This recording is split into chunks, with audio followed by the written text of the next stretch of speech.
નમસ્કાર દર્શક મિત્રો, કરંટ ટોપિકમાં હું પીનલ આપ સૌનું સ્વાગત કરું છું. આજે ખૂબ જ દુઃખની સાથે આ કાર્યક્રમની શરૂઆત કરીએ છીએ અને ખૂબ શરમજનક આ બાબત છે કે વારંવાર આ પ્રકારની બનતી ઘટનાઓને ફરી એકવાર દિલ્હીમાં જે નિર્ભયા કાંડ થયું હતું એ ફરી એક વખત દોહરાયું છે. ઝઘડિયાની એ જે ઘટના કે જેના વિશે ઘણી વખત ઘણા સમયથી વાત કરી અને આપણે ક્યાંક એ પરિવારને ન્યાય મળે અને એ દીકરીને ન્યાય મળે તે બધી વાતો આપણે કરી રહ્યા હતા, પણ ફરી એક વખત એ જ ઇતિહાસ દોહરાયો છે અને ઝઘડિયાનો એ જઘન્ય અપરાધ જે દુષ્કર્મી દ્વારા કરવામાં આવ્યો હતો, જે દીકરી પર બળાત્કાર ગુજારવામાં આવ્યો હતો, એ દીકરી જિંદગી અને મોતની વચ્ચે 8 દિવસથી ઝોલા ખાઈ રહી હતી અને હવે તે જંગ હારી ગઈ છે. ન માત્ર એ જંગ એ હારી છે, પણ આ જંગ આપણે સૌ હારી ગયા છે. હવે મોમબત્તી લઈને ક્યાં સુધી ફરીશું? શું મોમબત્તી લઈને વારંવાર બહાર ફરવાથી કે ન્યાય માંગવાથી એ દીકરી પાછી આવશે? શું આજ સુધી નિર્ભયા પાછી આવી છે, તો આ દીકરી ક્યાંથી પાછી આવશે? એ માતા પિતા હવે જીવનભર એ જ વિચારતા રહેશે કે શા માટે આપણે પહેલી વારમાં ન બોલ્યા. અને હું આજે પણ કહીશ કે એ માતા પિતા પણ જવાબદાર છે એ દીકરીની મોત માટે, કારણ કે પહેલી વખત એ ન બોલ્યા. કારણ કે જે મૌન છે ને, આપણા સૌનું મૌન, એ આવા દુષ્કર્મીઓને આવું જ કંઈક કરવા માટે વધુ પ્રોત્સાહન આપે છે. જો એક અવાજ એમણે કરી હતી તો આજે સમાજ એટલો તો બદલાયો છે કે કદાચ એમની સાથે ઊભો રહ્યો હોત અને એ પ્રતિકાર તેઓ આપી શક્યા હોત, પણ તેઓ પ્રથમ વખત ન બોલ્યા અને ફરી એ દુષ્કર્મીને એ જ કરવા માટેની હિંમત આવી અને એ દીકરી પર તેને ન માત્ર બળાત્કાર ગુજાર્યો, પણ તેના ગુપ્તાંગમાં એ સળિયો પણ નાખ્યો, જેના કારણે એ સળિયો તેના આંતરડા સુધી પહોંચી ગયો હતો. અને પ્રથમ વખતથી જ ક્યાંક અંદાજો હતો કે એ દીકરી કદાચ નહીં જીવી શકે, કારણ કે જે પરિસ્થિતિ તેની હતી, જે રીતે તે ચીસો પાડી રહી હતી, પાણી માટે તેને ચીસો પાડી છે, સમગ્ર જે સારવાર તેની ચાલી રહી હતી, ત્યાં સુધી લોકોને ક્યાંક એ અંદાજો આવી જ ગયો હતો. માતા પિતાને પણ અંદાજો હતો કે આ પ્રકારની સ્થિતિમાં એ દીકરી કદાચ નહીં જીવી શકે અને આખરે તેને દમ તોડી દીધો છે. જ્યારે આ દીકરીએ દમ તોડ્યો છે, જે રીતે તે આ જંગ હારી છે, ત્યારે સમાજ પર ફરી એક વખત એ જ સવાલ આવીને ઊભો રહ્યો છે કે શું આપણે એક એવા સમાજમાં જીવીએ છીએ કે આજે આપણે જો કોઈ પણ નાની દીકરી હોય તો તેને લઈને બહાર સુરક્ષિત ફરી શકીએ છીએ? શું ઘરમાં એ સુરક્ષિત છે?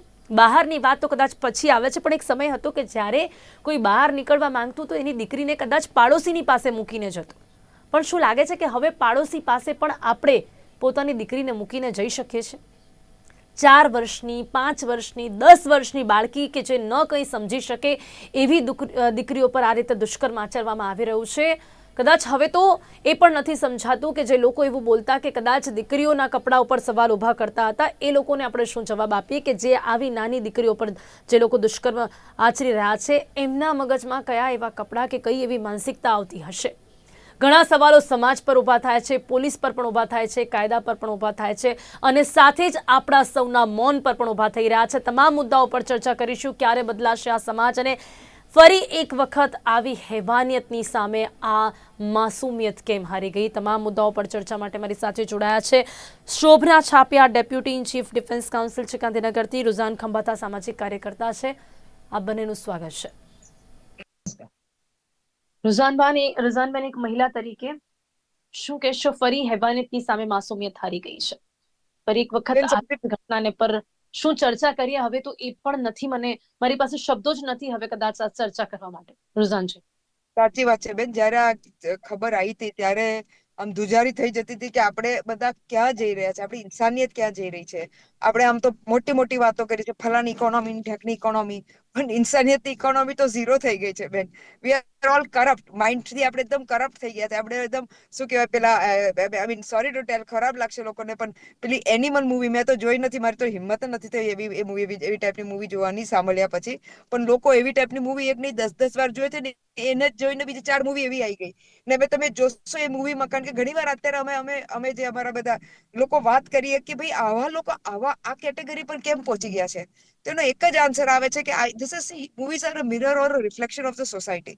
અનફોર્ચ્યુનેટલી આ જે સત્ય છે એ આપણે જોઈ રહ્યા છીએ, પણ આપણે એને સ્ટોપ નથી કરી શકી રહ્યા. ઉલટી આપણે એની વાહ કરી રહ્યા છીએ. અને એટલા માટે તમે જયારે સોસાયટીની, તમે અત્યારે એક બેન એવી વાત કરી કે તમે કે એના પેરેન્ટ્સ, જયારે મને ખબર પડે કે અત્યાર સુધી થોડા ટાઈમથી છેલ્લા 1-2 વર્ષથી હું ગર્વ અનુભવતી હતી કે અમારા જેવી એનજીઓ એ માતા પિતાને જાગૃત કરી દીધા છે. કારણ કે મારી પાસે એવી ઘણી પોઝિટિવ સ્ટોરી બી છે કે જેમાં માતા પિતા જાગૃત થયા છે, દીકરી જોડે ઉભા રહ્યા છે અને દીકરીને ન્યાય મળ્યો છે. પણ આ જયારે આવ્યું ત્યારે ફરી અમે પાછા પેલા કેવું ને ઝીરો, 2 કદમ આગે 4 કદમ પીછે પર આજે અમે આવીને બધા ઉભા રહી ગયા છે. કારણ કે જયારે અમે સાંભળ્યું કે માતા પિતાએ જયારે દીકરીએ પહેલી વાર કમ્પ્લેન કરી તો બી માતા પિતા ચૂપ બેઠા. એટલે મારે તો આ સાચું કહું તો નોર્મલી એવું નથી કોઈને કહેતી કે ભાઈ નવા લો બનાવો, કારણ કે મને ખબર છે ઇનફ લો છે. પણ જેમ એક્સિડન્ટમાં લો બને છે કે ભાઈ અગર નાનો બાળક એક્સિડન્ટ કરે છે ને મારતા મારતા ઇન્વોલ્વ હોય છે, એ લોકોને બી સજા થાય. એવી રીતે હું આજે રિક્વેસ્ટ કરીશ ગવર્મેન્ટને, લેજિસ્લેશનને, કે ભાઈ તમે એવો લો બનાવી દો કે અગર માતા પિતાને ખબર હતી કે એકવાર દીકરી જોડે થઈ ગયું છે તો બી એ ચૂપ બેઠા, અને ચૂપ બેઠાના લીધે આ બીજી વાર પેલાની હિંમત ફલી ફૂટી અને પછી એને એક હેવાનિયતની હદ કરી નાખી. એટલે મારે આજે આની એક ગુહાર કરવી છે. બીજો ઇમ્પોર્ટન્ટ પોઈન્ટ છે બેન, કે જે સમાજની તમે વાત કરી બેન, આજની તારીખમાં એ તો મને હજી બી શરમ છે, કારણ કે એમાં હું ગર્વ અનુભવ મેં લીધો જ નથી કે ભાઈ સમાજ જોડે ઉભો છું. કારણ કે મારી પાસે એવા 1 નહીં 10 એક્ઝામ્પલો છે જેમાં સમાજ કહી દે છે કે ના ના બેન, આ તો પર્સનલ પ્રોબ્લેમ છે, અમે વચ્ચે ના પડીએ. પણ જયારે એ લોકોને વોટ લેવો હોય ત્યારે એ જ મા દીકરીઓ પાસે જાય ને જાત જાતના મા દીકરીના સંમેલનો કરે. પણ જયારે મા દીકરી જોડે ઉભું રહેવાનું હોય ત્યારે એ નથી ઉભું રહેતું. એટલે એ તો સમાજનો બહુ જ મોટો પ્રોબ્લેમ છે ને એટલા માટે જ આજે આ બધા હેવાનો છે એ લોકો એટલા માટે જ ફાયદો ઉઠાવી રહ્યા છે. જી બેન. જી ચોક્કસથી. અહીંયા વાત માતા પિતાની જે છે ને એમાં શોભનાજી, આ સમાજ માટે આપણે શું કહીએ મને તો હજી એ નથી સમજાતું. કારણ કે એ માતા પિતા એ પણ બિચારા મજબૂર હશે કે કોણ એવા માતા પિતા હશે કે જે આવા કિસ્સાઓમાં પોતાની દીકરીને ન્યાય ન અપાવવા માંગતો. એમના અંદરથી જ એક કંઈક એવું આવતું હશે કે એ લોકો જ પોતે કંઈક કરી બેસે. જ્યારે એ દુષ્કર્મી એમના પાડોશી જ હતો એનો દુષ્કર્મી, એટલે સામે એ જોતા હશે તો શું નથી લાગતું કે એમને પોતે જ કંઈક ના કંઈક કરી દઈએ એવું મનમાં આવતું હશે. પણ વાત એ છે ને કે જયારે આવી કોઈ બાબત બહાર મૂકવામાં આવે છે ને ત્યારે આ સમાજ વારંવાર વાતો કરીને એ દીકરી પર ફરી બળાત્કાર ગુજારે છે. એની સાથે હું કહીશ કે જયારે આ મુદ્દો કેસમાં જાય, જયારે આ મુદ્દો કોર્ટમાં જાય છે ત્યારે પણ એ જ સવાલો, એ જ જવાબો, કે સવાલો અને જવાબોથી જે બળાત્કાર જે દીકરી પર ગુજારવામાં આવતું હોય છે એનાથી માતા પિતા આજે પણ ડરી જતા હોય છે. શોભનાજી. બેન, મારે આપને કેવું છે કે આ જે આપણે કોર્ટની વાત કરી, સૌ પ્રથમ સમાજની વાત બરાબર છે, માતા પિતાની વાત જે પેલા મેડમે કહ્યું એ બરાબર છે કે ignorance of law is not excuse.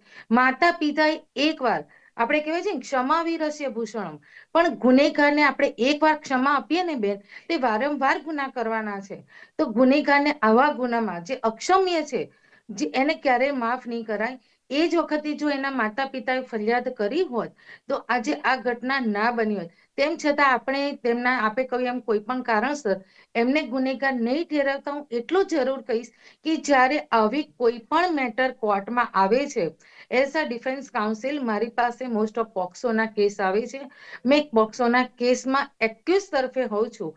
તેમ છતાં જે આપણે ઝીરો ટોલરન્સની વાત આવે છે, તો મારે આપના માધ્યમથી એમ જરૂર કહેવાનું, હું કોઈ સરકારનો બચાવ નથી કરતી, પણ કાયદો એટલો સ્ટ્રોંગ છે પોક્સો એક્ટમાં કે જ્યારે પણ કોઈ પણ દીકરી જો 12 વર્ષથી નીચેની હોય અને એની સાથે આવું જઘન્ય કૃત્ય થાય તો કોર્ટ એને આજીવન કારાવાસ, એટલે કે છેલ્લા શ્વાસ સુધીની સજાઓ આપવાની જે જોગવાઈ છે એનું સ્ટ્રિક્ટલી પાલન કરાવે છે.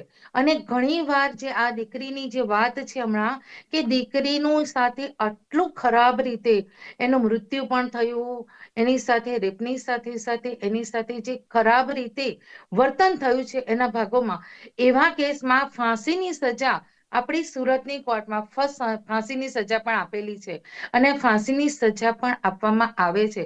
તો કોર્ટ જે છે ઓનેસ્ટલી રોલ નિભાવે છે. અમે કોર્ટમાં સાથે રહીને જોયું છે. એટલે હું અહીંયા કોર્ટમાં જે કાયદા છે એ ખૂબ સ્ટ્રિક્ટલી એનું પાલન થાય છે. અને કોર્ટ આવી જે ગુનાનો ભોગ બનનાર દીકરી છે એની પાસે સંવેદના રાખે છે, એના માતા પિતા પ્રત્યે પણ સંવેદના રાખે છે. પરંતુ આપે જેમ કહ્યું એમ કે કોર્ટમાં જે સજા આપવામાં આવે છે, કાયદાનું જે ઇમ્પ્લિમેશન કરવામાં આવે છે, તે આખરે તો એવિડન્સ, FIR, ચાર્જશીટ અને જે ફરિયાદી છે એ બધા જ ડોક્યુમેન્ટરી એવિડન્સ હોય એના આધારે પણ લેવાતું હોય છે. પરંતુ આ તો કેસ રેસ ઇપ્સા લિગિટર જેવો છે, વસ્તુ સ્વયં બોલે છે. અને જ્યારે વસ્તુ સ્વયં બોલતી હોય ત્યારે આ જે વિક્ટીમ ગુનાનો ભોગ બનનાર છે એના પ્રત્યે મને સંવેદના છે. અને હું એટલી આપના માધ્યમથી પ્રાર્થના કરીશ કે આ દીકરીને આત્માને ભગવાન શાંતિ આપે, પણ એના માતા પિતાને દીકરીને ન્યાય અપાવવા માટે અને આરોપીને સખતમાં સખત ફાંસીની સજા અપાવવા માટે હિંમત પણ મને આપે. હવે સાચેમાં ક્યાંક એવું લાગે કે એક ન્યૂઝ ચેનલ પરથી કે આ પ્લેટફોર્મ પરથી આપણે બોલીએ કે પછી ક્યાંક એવું કહી શકીએ કે કાયદાની જયારે આપણે વાત કરતા હોઈએ ત્યારે કદાચ એવું લાગે કે આ ન બોલવા જેવું, પણ હવે નથી લાગતું રૂઝાનબેન કે નથી વાર જોવી? શું રાહ જોવાનું છે? રાહ શા માટે જોવાની છે? ભાઈ એ દુષ્કર્મીએ પોતે જ કહ્યું છે ને દીકરીએ દમ તોડ્યો છે. બધાની વચ્ચે કંઈક એને ફાંસીની સજા આપો, જેમ હવે અત્યારે પોલીસે ચાલુ કર્યું છે ને સરઘસ નીકાળવાનું. એવું જ કંઈક કરીને બધાની વચ્ચે એને ફાંસી આપો. 10 બીજા એવા લોકો કે જેમના મગજમાં કદાચ આ વાત પણ આવતી હશે ને, તો એ જોઈને એ સુધરે એવું કંઈક કરવાની હવે જરૂરિયાત છે રૂઝાનજી. બેન સાચી વાત છે. એટલે તો મને ખબર ન પડી કે આ નવી પેલા આપણે શું બીએનએસ ન્યાય ભારતીય ન્યાય સાહિત્ય કે વોટેવર બન્યું છે, પણ એને તો કેટલા લાગતા કહું, કારણ કે અત્યારે જે તમે જુઓ છો, જે આપણે જેને કે જે ગુંડાઓ છે ને, એક તો થેન્ક્સ ટુ વાયરલ, જે વાયરલ ફોટા થાય એટલે પછી પોલીસ પ્રેશરમાં આવીને એને કરવું પડે છે આ બધું, જે બધું પછી ના જેવી દેખાડો કરે છે કે ભાઈ અમે માર્યો ફાડ્યો, પણ again they are taking law in their hand. એટલે મને તો ખબર જ નથી પડતી કે આપણા દેશમાં કોઈ ન્યાય જેવી ચીજ છે કે નહીં. કારણ કે આજની તારીખમાં કરે છે, હું ના નહીં પાડું, દિલમાં હું ખુશ થઉં છું સાચું કહું તો. પણ સત્ય વાત છે, દિલમાં ખુશ થવાથી આ this is not a long term thing. આપણે દેશ ચલાવવાનો છે, આપણે ઘરગથ્થા નથી રમવાનું. એટલે જયારે દેશ ચલાવવાનું ત્યારે એક ધારાધોરણ હોવું જોઈએ, તમે એ ધારાધોરણ પર કામ કરવું જોઈએ. હવે તમે પોલીસ થઈને તમે ન્યાય હાથમાં લઈ લો છો અને પછી કહો છો કે આપણે નવી બીએનએસ બની છે, ભારતીય 2-3 બન્યા છે, જાત જાતના નામ છે એના, પણ ભારતીય ન્યાય સાહિત્ય કે જે છે મેડમ કદાચ વધારે કહી શકે, તો ભાઈ તમે એના પ્રમાણે કામ કરો ને. પણ ના, એ લોકો પછી હાથમાં એટલે ધીસ ઇઝ ગોઈંગ ટુ બી અ જંગલ રાજ. બીજી વાત બેન તમને કહું કે આઈ અન્ડરસ્ટેન્ડ, સી તમે જે કહેવા માંગો છો આઈ એમ ટોટલી વિથ યુ. ઘણી વાર જયારે એન્કાઉન્ટર થાય છે, હું તો કહું છું ભગવાને કર્યું, કારણ કે હું તો ભગવાન પર છોડી દઉં છું, કારણ કે ખબર છે એ બેસ્ટ રસ્તો છે. પણ કહેવાનો હેતુ એ છે બેન તમને કે આપણે દેટ મીન્સ કે આપણે ત્યાં કોઈ લો ઓર્ડર જેવી ચીજ જ નથી, બધું પડી ભાગ્યું છે. આ રીતે દેશ ચાલે? આ રીતે દેશ નહીં ચાલે બેન. આ રીતે શોર્ટકટો થશે ને. અત્યારે આજ સુધી આપણે શોર્ટકટો કરીને તો પરેશાન થઈ ગયા છે. તમે જોવા જઈએ તો જે આઈપીસી માં આપણી પાસે ઇનફ છે, શું કહેવાય, પ્રાવધાન છે.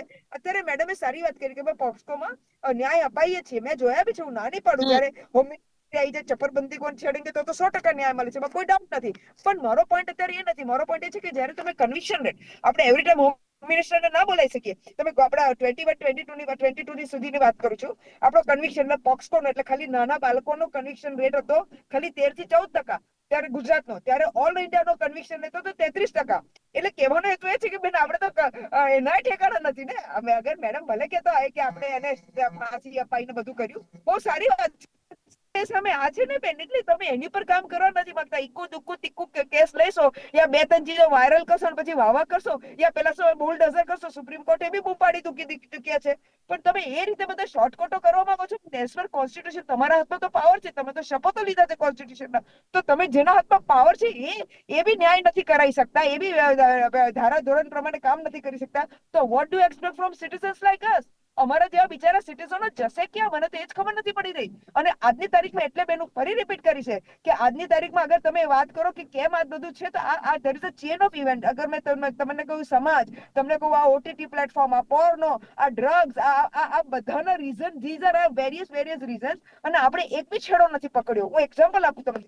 નોર્મલી ક્રિકેટમાં આપણે એક સિમ્પલ આ તો કોમન એક્ઝામ્પલ છે કે તમે ક્રિકેટ રમો, અગર બંને છેડા તમારા સ્ટ્રોંગ હોય તો તમે જીતી શકો. એક છેડો સ્ટ્રોંગ હોય તો એટલીસ્ટ તમે ડ્રો કરી શકો. પણ જયારે તમારા બંને છેડા વીક હોય તો મેડમ તમે હારવાના ગેરંટી જ. આપણે અત્યારે આવી હાલત થઈ ગઈ છે મેડમ આપણી, કે આપણે બધી રીતે હારી રહ્યા છીએ. અને આપણે જીતવા માંગીએ તો જીતી શકીએ છીએ, એ બી તમને કહી દઉં. કારણ કે મારી ઇન્ડિયાની પોલીસ, મારી ગુજરાતી પોલીસ એટલી સક્ષમ છે કે ગાયને શોધી લાવે, આ મંદિરમાં તમારા બૂટ, તમે નેતાઓને તમારા બૂટ ખોઈ ગયો તો એ બી તમને શોધી ક્યાં છે લાવી શકે. સક્ષમતા? ક્યાં છે સક્ષમતા? શા માટે આવા દુષ્કર્મીઓ હજી પણ ડરતા નથી? શોભનાજીએ વાત કરી પોસ્કો હેઠળ એવા કેટલાય લોકોને ન્યાય આપવામાં આવ્યો છે, પણ એ કેમ નથી દેખાતો? દેખાવું જોઈએ એને. હજી એવી કડક સજા હોય કે જે લોકોના મનમાં એક ભય પેદા કરે. Vinal ma'am, sorry, Shukla ma'am, 1 minute. એમને કહ્યું ન્યાય અપાવે છે, અગ્રી કરું છું. અને કન્વિક્શન રેટ આપી દો ને તમે. હું કન્વિક્શન રેટ 33% તો લઈ આવું. અગર ઇન્ડિયામાં 33% હોય તો ગુજરાતમાં બી 33% એવરેજ ઇન્ડિયન હોય તો હું તો અગ્રી કરીશ સાહેબ. પણ એટલીસ્ટ આપણે એ તો કરી નથી શકતા.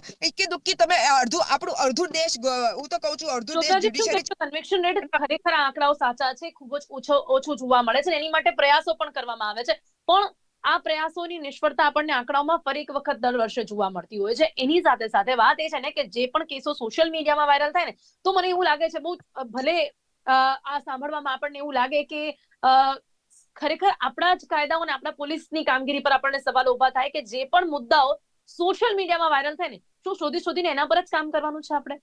એટલે આપણને હવે એવું છે કે જો કોઈ પણ મુદ્દામાં ન્યાય મેળવવું હોય તો એ બાબતને સોશિયલ મીડિયા પર વાયરલ કરો. એટલે સરકારની જો ઇજ્જત પર આવશે તો સરકાર કામ કરશે, પોલીસની ઇજ્જત પર આવશે તો પોલીસ કામ કરશે. શોભનાજી, આપને નથી લાગતું કે ક્યાંક હવે આ બાબત સોશિયલ મીડિયા પર આવી ગઈ છે કે વાયરલ ના થવું જોઈએ, ઇજ્જત ખરાબ ના થવી જોઈએ, એ જ કેસમાં કામ કરવું છે? આ વાત આપની પરફેક્ટ છે કે સોશિયલ મીડિયા પર નહીં આવવું જોઈએ. એ આરોપીનું આવવું જોઈએ 101%. એમાં પણ આવા જે જઘન્ય આરોપી છે એમાં તો ખાસ આવવું જોઈએ કે એને હવે ફાંસી થવાની છે. તો ભલે ચાણક્યના વખતમાં પણ એવું જ હતું કે શિરના બદલે શિર, હાથના બદલે હાથ. અને આવો કાયદો આપણા ત્યાં નથી, કારણ કે આપણે કોન્સ્ટિટ્યુશન ફોલો કરીએ છીએ. અને માનવ અધિકાર, જ્યારે આપે જે વાત કરી, જ્યારે કાયદાને શું છે કે એનું જ્યારે પણ શોભનાજી, મને છટકબાજ. તો લાગે છે આવા લોકો માણસોમાં આવતા જ નથી. એમને હા, માણસોમાં ગળો જ માણસમાં નથી. નહીં, એટલે હા, માનવ માણસમાં અધિકારના કોઈ નથી જ પણ કાયદા આવતા. એમના પર લાગુ જ નહીં થાય. ના, નથી લગતા. પણ જ્યારે આપણે પોલીસનો આપણે ચાર્જશીટ ઉપર જ્યારે લડીએ ને, તો આપના માધ્યમથી મારે એ જ કહેવું છે કે જ્યારે ચાર્જશીટ બને છે ને બેન, એ ચાર્જશીટમાં પોલીસને જે મેડમે પેલું કહ્યું કે BNSS ની એ બધી ધારાઓ બની ગઈ છે, તો પોલીસ પાવર વધી ગયો છે. તો આવા તબક્કે આવા જે જઘન્ય આરોપી છે, અહીંયા પણ પોલીસને હું થોડી શાબાશ એટલા માટે આપીશ કે ઓન ધી સ્પોટ પેલાની ધરપકડ પણ થઈ છે. અને ધરપકડ થયા પછી આપે જેમ કહ્યું એમ કે આવાને શોભનાજી, ન્યાયની શું કામ સોરી રાહ ટુ સે, જોવાની છે? બટ જો જે કોઈ સામે દુષ્કર્મી છે પોતે વાતને કબૂલે છે, ભાગ્યો નથી, હવે હા, એને પણ હા, નહીં પકડીએ તો પછી બને એ મને સારું લાગે છે પોલીસ શું ખાલી જોવા માટે છે? ના, એ પકડવો જોઈએ. ઓન ધી સ્પોટ જ્યારે ગ્રીષ્માનો કેસ ચાલતો હતો, ડે ટુ ડે આપણે કહ્યું ન્યાય માટે શું કામ રાહ જોવાની? તો આપણે આ સિસ્ટમ પણ ચાલે જ છે કે ડે ટુ ડે ચાલવીને પણ આમાં ન્યાય મેળવી શકાય. મેં આપણે શરૂઆતમાં જ કહ્યું કે આ વસ્તુમાં સ્વયં બોલી છે, પેલા એ પણ એક્સેપ્ટ કર્યું છે. તો એ મેં કહ્યું એક્ઝેક્ટલી, એટલે કોઈ વિરોધ શોભનાબેન, હું તમને એ જ નથી. કહું છું કે આપણે પોલીસને હમ. આમાં શાબાશી આપીએ. ભાઈ, એ પોતે જ બોલી રહ્યો છે, આટલી મોટી આ ઘટના બની ગઈ છે, દીકરીએ દમ તોડી દીધું છે, એ ભાગ્યો નથી, તો પોલીસ એને પકડવાની છે. એમાં કઈ જ શાબાશીની, સોરી, પણ આમાં કોઈ જ શાબાશીની જરૂરિયાત નથી પોલીસને. જી, પણ આવા શું બેન, આમાં કેવું છે કે અમે જ્યારે કેસ લડીએ ને, તો ઘણી વાર પોલીસ રાજમાં એવું થાય છે, મેડમે કહ્યું એમ કે પોલીસો જે હોય ને, બધા જ પોલીસની વાત નથી, પણ જ્યારે ચાર્જશીટ બનાવે ને ત્યારે એને થોડી છટકબારી છોડી દે. એટલે અમુક કેસમાં આપણે કહ્યું કે જેમ કેસ વધે છે, ઇમ્પ્લિમેશન બરોબર નથી થતું, તો એમાં ક્યાંક ને ક્યાંક આ ચાર્જશીટનો ફાળો હોય છે કે જે ડોક્યુમેન્ટ હોવા જોઈએ, જે પુરાવા અથવા જે એક્યુઝ છે, આરોપી આવી રીતે કબૂલ પણ કરતો હોય છે ને. આ તો સોશિયલ મીડિયાના કારણે બધું બહાર આવી ગયું, એટલે આટલું સરસ પગલાં લેવાઈ ગયા. અને એટલા જ માટે હું એક્સેપ્ટ કરું છું કે આ હોવું જોઈએ સોશિયલ મીડિયામાં.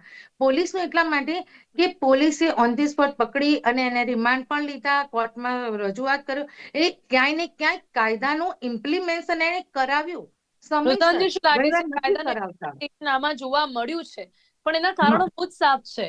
હા, આમાં સોશિયલ ના જોવા મીડિયા મળ્યું હોત ને તો કદાચ ની ઉડીને આગળ એક્સેપ્ટન્સ. પડે એવી વાતો હતી. જી, રુઝાનજી, જી રુઝાનજી, મારો અવાજ આવી રહ્યો છે? હા, હા. આ તો બેન આપણે થપ્પડ મારીને ગાલ લાલ રાખી રહ્યા છીએ. ચોખ્ખી ચટ વાત છે. કારણ કે અગર તમે એક બાજુ કહો છો કે આપણે લો પ્રમાણે, કોન્સ્ટિટ્યુશન પ્રમાણે કામ કરવાનું, અત્યારે તો એ દેખાતું જ નથી મને. તમે અગર કોન્સ્ટિટ્યુશનમાં તમે જે અત્યારે વાયરલ વિડીયો કહો છો, ટાંગા તોડ્યા અને ટાટિયા ઢીલા કર્યા અને પાટિયા ઢીલા કર્યા, તે તો કોન્સ્ટિટ્યુશન વિરુદ્ધ જઈ રહ્યા છો તમે. કારણ કે ભલે સામે વાળો તો ગુનેગાર છે, પણ see, two negatives cannot make one positive, two wrongs cannot make one right. That is as per law of the land તો આપણે કરવા નથી. કરી દીધું છે. હવે તમે લો બનાવો ને, હું કહું છું લો બનાવો. હું તમને સામેથી કહું છું કે ટાટિયા તોડવાનો લો બનાવો. હું તમને સામેથી કહું છું કે ઘર તોડવાનો લો બનાવો. તમે લો બનાવવા માંગતા નથી અને તમે તમારી ઇલીગલ દીધા કામ કરશો. એટલે બધાને ન્યાય મળવાનો નથી. તમારી ઈચ્છા હશે ત્યાં દીધા થશે, અને અમારા જેવા જેને જેન્યુઇન ન્યાય જોઈશે એને મળશે નહીં. અત્યારે ફરી રિપીટ કરીશ કે અગર તમારી ચાર્જશીટમાં આવા લોચા છે તો who is responsible? Police is responsible.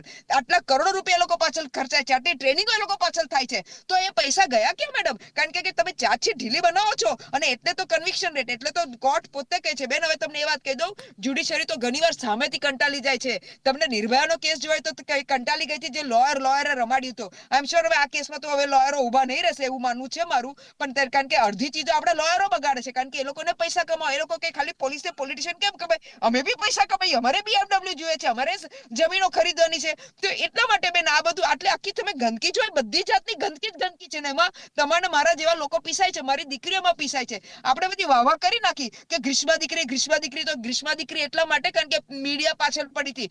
એવી હું તમને બીજી 10 ગ્રીષ્મા બતાવું, બીજી 10 આ દીકરીઓ બતાવું જે લોકો રેપ થઈ ગઈ છે. એ લોકોની તો કમ્પ્લેન નથી લેવાય.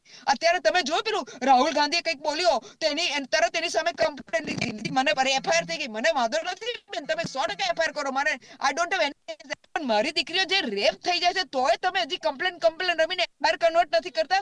મારો ઝઘડો ત્યાં છે બેન કે બસ મોટો નેતા આવી ગયો અને તમારું પોલિટિક્સ રમવાનું હોય તો તમે લઈ લો. એટલે પોઈન્ટ મારું ત્યાંથી કે પોલીસ બેન નથી તમારા માટે કે નથી મારા માટે, ખાલી પોલિટિશિયન માટે પોલીસ બની છે. હું તમને કહું છું કારણ કે 80 થી 90% કામ પોલીસો પોલિટિશિયન જ કરતા હોય. ભલે એ લોકોની વર્દી હોય, પેલું જે બી બધું બંદોબસ્ત હોય, બધું જાતનું હોય, બધું પોલિટિશિયન માટે જ હોય. ને તમારે મારે લચ્છા મારવાના હોય ને આવી રીતે ડિબેટ જ કરવાનો હોય, મારી દીકરીઓ પીસાઈ જતી હોય. શોભનાજી, જ્યાં સુધી આ હું બધું એક્સક્યુઝ મી, હું મારે એક વાત કહેવી છે કે જી હું કોઈ પોલિટિક્સમાં નથી જી કે બિલકુલ હું ક્યાંથી એઝ અ આરોપી તરફે અપોઇન્ટ થઈ છું. અમે ક્યારેય કોઈ રૂપિયો લેતા નથી. જી જી લીગલ સર્વિસ ઓથોરિટીમાંથી અમારી અપોઇન્ટમેન્ટ છે. અમે ઓનેસ્ટલી કેસ લડીએ છીએ. અને જે મેડમે કહ્યું કે તમે પણ કાયદાનો બચાવ, શોભનાજી, મારો આપને એક તો સવાલ છે. આપણે આપના કાયદાના આપના અનુભવો શાસનમાં શું છે માનનારા શોભનાજી? છીએ. આપના અનુભવો શું છે? આ મારો આપને લાગે અનુભવ, છે કે હા ક્યાં જી, ક્યાંક ઉણપ રહે છે, ક્યાં હા, ક્યાં એવી ઉણપની ખામી રહે છે, જરૂર વાત ક્યાં આપણે કરી છે. પાછા પડીએ છીએ? સમય મારી પાસે ઓછું છે, પણ આ બહુ જ એક આ છે ને, આ કિસ્સાએ સમગ્ર લોકોની સંવેદનાને રચમચાવી. અત્યારે હવે મારે અંતે આપની પાસેથી એ જાણવું છે કે એક મહિલા તરીકે અને સાથે જ આપ જે પ્રકારના કેસો લડો છો, ત્યાં ત્યાં આપને પોતે શું લાગે છે? મૂકી દો બધા કાયદાઓ શું છે, શું લાગે છે આપને કે હજી ક્યાંક ઉણપ છે? શું સુધારો થવો જોઈએ? ક્યાં સુધી આ રીતે આપણી જે અહીંયાની ગુજરાતની શું સમગ્ર દેશની નાની દીકરીઓ આવી રીતે હેવાનિયતનો ભોગ બનતી રહેશે? કેમ હજી સુધી કોઈ ઉદાહરણ રૂપ સજા લોકોના મગજ સુધી નથી પહોંચી? શું લાગે છે આપને, આપના અનુભવો પરથી? મને એવું લાગે છે બેન કે આ જે કાયદા છે એ ફક્ત કાયદા બનાવવાથી નથી થતું, પરંતુ જે આ ઘટનાઓ બને છે, આપ સર્વે કર્યો હશે, મેડમે પણ સર્વે કર્યો હશે, તો તમે જુઓ કે અહીંયા હું ડેસ્ક્રિપ્શનની વાત નથી, પણ જે બહુ લોઅર વર્ગ કે મજૂર વર્ગ છે, એવી દીકરીઓ કે જેમના મા બાપ કામમાં રોકાયેલા છે અને કોઈની પર વિશ્વાસ, અને જેને કાયદો નથી ખબર, ખાસ કરીને એવી દીકરીઓ, નાની દીકરીઓ સાથે બને છે. બીજા નંબરમાં આવે છે 16-17 વર્ષની ઉંમરના ટીનેજર્સ કે જેઓ સહમતિથી આ કામ કરે છે ને એ છોકરાઓ પર પોક્સો લાગે છે, જ્યાં દીકરીની કન્સન્ટથી આ થાય છે ત્યારે.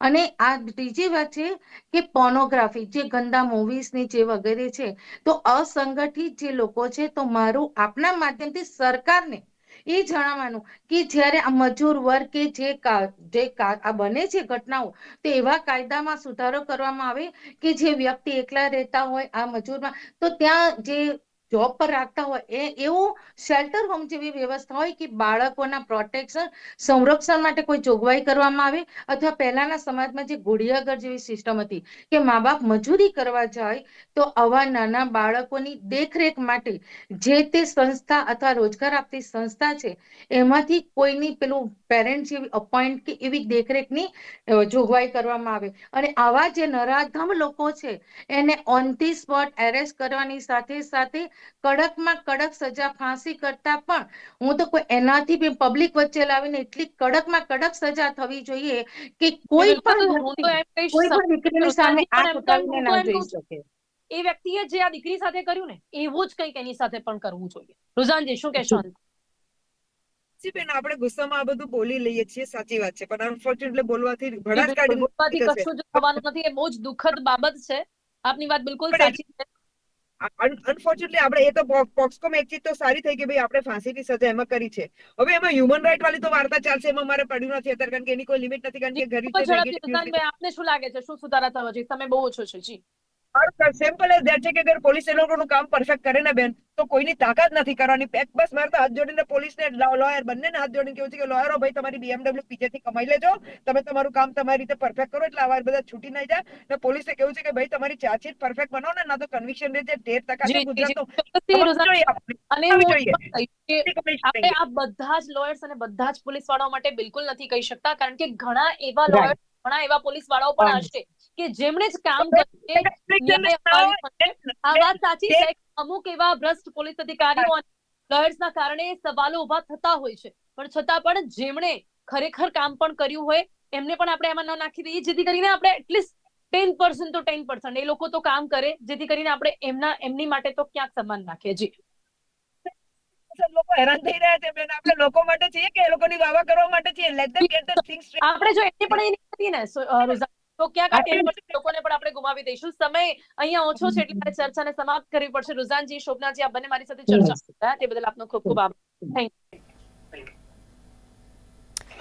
ચર્ચા તો ફરી કરી છે, પણ આજે પણ આ ચર્ચા અહીંયા જ્યારે અંત કરીએ છીએ ને ત્યારે પણ ક્યાંક એવું જ લાગે છે કે મહિના પછી પાછી એવી જ કોઈક ચર્ચાની જરૂરિયાત પડશે. ફરી એક વખત આવી જ કોઈ દીકરી પર આ જ રીતની હેવાનિયત ગુજારવામાં આવશે ને એના વિશે અમે ચર્ચા કરતા રહીશું. અને આ ચર્ચાના અંતે શું મળશે, શું નિષ્કર્ષ મળશે, રાહ જોવાની રહેશે કે આ જે હેવાન છે તેને કેવા પ્રકારની સજા મળશે. આમાં તો એને પોતે જ કબૂલ્યું છે એટલે સજા ન મળે એનો કોઈ સવાલ જ નથી. પણ શું ફરી એક વખત આવી કોઈ ઉદાહરણરૂપ સજા હશે કે જેથી કરીને અન્ય એવા કોઈ પણ વ્યક્તિના મગજમાં વિચાર આવતા પહેલા એ સજાને યાદ કરે અને કોઈ પણ દીકરીને જોતા પહેલા, એ નજરે જોતા પહેલા પણ તેને એ સજા યાદ આવે કે કદાચ મારી સાથે પણ એવું કંઈક બની શકે છે. એટલે હું એ જ રિક્વેસ્ટ કરીશ સરકારને પણ અને સાથે જ પોલીસ અધિકારીઓને, એવા વકીલોને પણ કે જે લોકો આ કેસ લડતા હોય ને કદાચ એ કેસ એમની હાથમાં હોય તો એ પણ વિચારે કે એમની પણ કોઈ દીકરી હોઈ શકે છે, એમના આસપાસમાં, એમના ઘર પરિવારમાં કોઈ દીકરી હોઈ શકે છે કે જેની સાથે પણ આવું કંઈક બની શકે છે. અને એવું જ વિચારીને આ કેસ લડે અને